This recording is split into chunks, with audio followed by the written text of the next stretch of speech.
Çilmimi gözleyen bolsana bol çikolta. Nerede sen men üçün pohuyulay gerekli kellemin yerine gelmesi. Gancıklar üstüme gelmesin. Kurmayın mikrofon mikseri. Bana dolanın eşitip tüm bilesin erkek mi ya? Bana olur hiç cevap vermesin.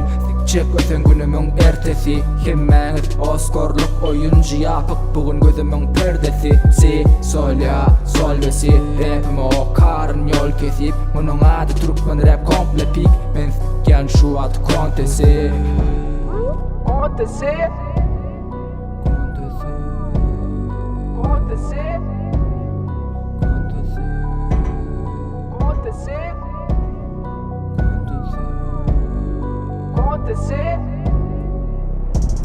Men kararım deldi.